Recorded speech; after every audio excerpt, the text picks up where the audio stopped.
So, a few sessions that we've already spent on motion, one-dimensional followed by an extension of one-dimensional motion, that was two-dimensional motion, that we got fundamentally initiated into in our last class. And in a very general sense, if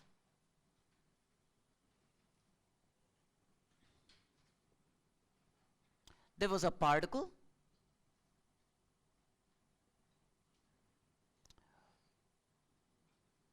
moving in a certain manner, having a certain trajectory, then its x and y coordinates, its coordinates will change with time, right? If this is the origin, then refer to the origin. This would be referred to as the position vector of the particle. OP would be referred to as the position vector r of the particle. If x and y were the coordinates of the particle at any given instant of time, then the position vector would be given by xi cap plus y j cap. Refer to the origin. The velocity of the particle would be measured by rate of change of r with time, which is dx dt I cap plus dy dt j cap, right? Dx dt would be the velocity component in the x direction, and dy dt would be the velocity component in the y direction, right? This would be Vx when the particle is at x comma y. Its x component of the velocity would be Vx. Its y component of the velocity would be Vy at a certain instant of time when the particle was at x comma y, right? So the velocity vector, like I said, dx dt would be referred to as Vx I cap, dy dt would be referred to as Vy j cap. That's the velocity vector of the particle. And I also told you that the net velocity of the particle would always be along the tangent to the trajectory. The net velocity of the particle will always be along the tangent to the trajectory. So at the point P, the net velocity, which would be the resultant of Vx and Vy, would be along the tangent to the curve, And so the magnitude of the net velocity, which is like root Vx squared plus Vy squared, that would give me the net velocity, magnitude of the velocity. And this velocity would make an angle theta with the horizontal such that tan theta would be Vy by Vx. Yes or no? I hope all of you understand this, why tan theta would be Vy by Vx. Right?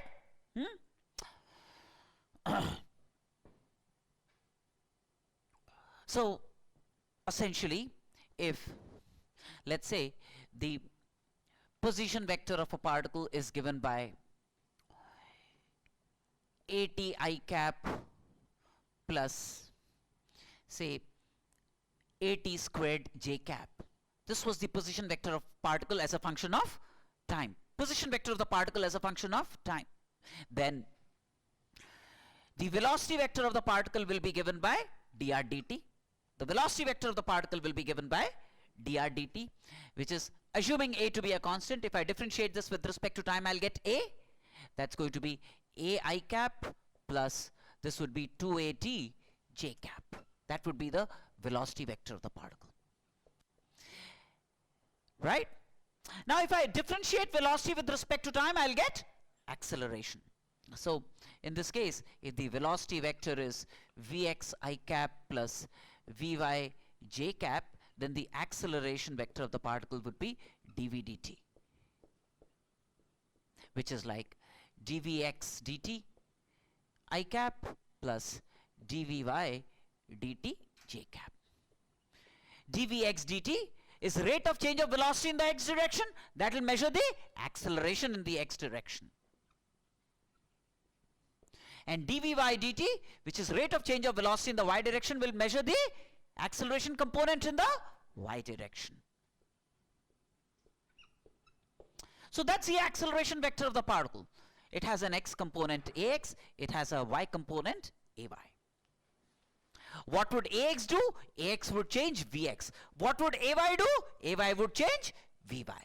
This is how it happens. Yes or no? Now, this of course, as you realize, is nothing new. Whatever we did in one-dimensional motion, we are doing 2 times in two-dimensional motion. Right? It's a very ordinary, very regulation extension of one-dimensional motion. In this case, of course, there are times they would ask you to find the trajectory of the particle. So in this case, for example, the x coordinate of the particle is 80. The y coordinate of the particle is 80 squared. And they say find the equation of the trajectory of the particle. That means a relationship connecting the x and y coordinates of the particle, true for all instants of time. That will give you the equation of the trajectory of the particle. So in this case, from equation 1, I can say t is x by a, and plug this value of t in equation 2. If this was equation 1 and this was equation 2, t is x by a from first equation, I plug into this, I get y equal to a into t squared, which is x squared by a squared. So I get the equation of the trajectory as y equal to x squared by a, for example, in this case. Y equal to x squared by a in this case. Right?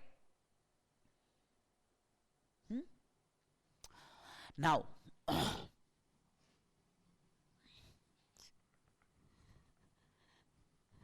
suppose I had the position vector of the particle given by a cos omega t I cap plus a sin omega t j cap. Right? Suppose this was the position vector of the particle at any given instant of time, and I want to find the equation of the trajectory. Then the x coordinate, this will be the x coordinate of the particle as a function of time, this would be the y coordinate of the particle as a function of time. X then would be a cos omega t and y would be a sin omega t. Now, to find the equation of the trajectory, I would have to connect x and y by eliminating t. So this would give me, if I square and add, I get x squared plus y squared equal to a squared. That means, what does this represent? This represents, if P is a point on the trajectory x comma y, then what does the left hand side represent? It represents square of the distance from the origin. If it represents square of the distance from the origin, which is a square, that means distance between P and O must be a. Distance between P and O must be a. That means P moves in a manner that its distance from O remains a. And if the distance of P from O remains a, P must entertain a circle of radius a centered at the origin. So the trajectory of this particle, whose position vector varies like this, is a circle centered at the origin and radius a. Do you all understand this? Suppose I changed this a little bit. Suppose I had r equal to a into 1 minus cos omega t I cap plus a sin omega t j cap. Suppose this was the position vector of the particle as a function of time, and I want to find the equation of the trajectory of this particle, a being a constant, omega being a constant, right? So the x coordinate of the particle as a function of time would be a into 1 minus cos omega t, right? The y coordinate of the particle would be a sin omega t. Yes or no? Now I transpose a on this side, so x minus a is minus a cos omega t, y equal to a sin omega t, right? Now to eliminate t, I square and add these two equations, right? When I square and add these two equations, I get x minus a whole squared plus y squared equal to a squared. Yes or no? X minus a whole squared plus y squared equal to a squared. Now what does it mean? That means if P be any point of the trajectory that the particle is undertaking. And A0 be a certain point, call it C. Then what does the left hand side represent? It represents square of the distance between xy and A0. It represents square of the distance between xy and A0. That's what that means. A must be the distance between P and C, which is fixed. A must be the distance between P and C, yes or no? P is moving, C is a fixed point, and the distance between P and C remains A. Such is the trajectory of the particle. That means the particle moves in a circle centered at A0 and radius A. Centered at A0 and radius A. So again this is a circle, but this time the center is not 0, 0. The center of the circle is A0. Yes or no? Suppose I had position vector of a particle given by A into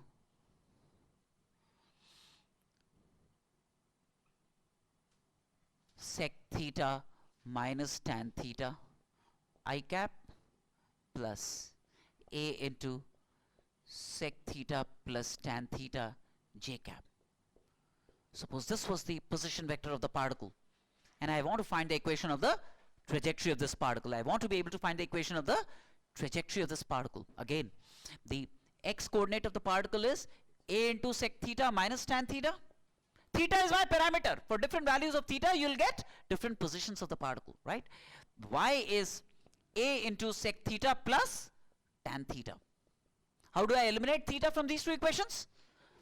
How do I eliminate theta? Multiply, yes. If I multiply, I get xy equal to A squared. And sec squared theta minus tan squared theta, what is that? 1. So that's xy equal to A squared. Xy equal to a constant. Have you read Boyle's law? PV equal to constant? The graph of PV equal to constant, if you have been told in junior class, this is the graph of PV equal to constant, which is a hyperbola. Are you aware of that? This curve is called a hyperbola, rectangular hyperbola, xy equal to constant. So instead of PV, you have xy equal to constant.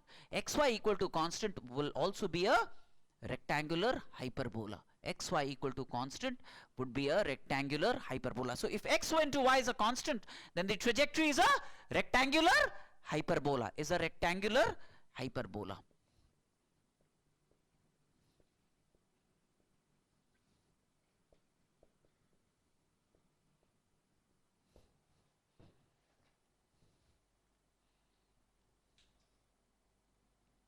xy remains constant. If such is the trajectory, then the path is called a rectangular hyperbola.